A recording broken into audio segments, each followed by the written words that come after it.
There were crowds of people coming to Jesus, and one day he told them a story.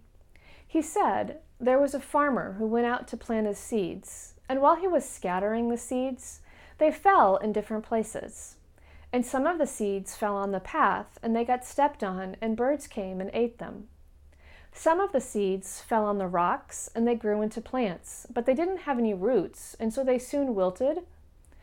Some of the seeds fell where there were thorns, and they started to grow, but the thorns choked them. Some of the seeds fell on good soil, where they grew into a crop that was 100 times more than what was planted. Well, later his disciples came to him and asked Jesus, "What did the story mean?"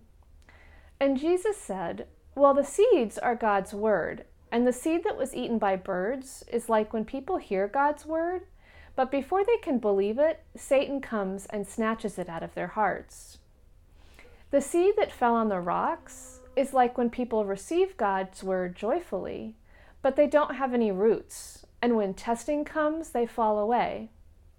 The seed that fell where there were thorns, it's like people who receive God's word, but the worries and riches and pleasures of life choke them, and they don't grow.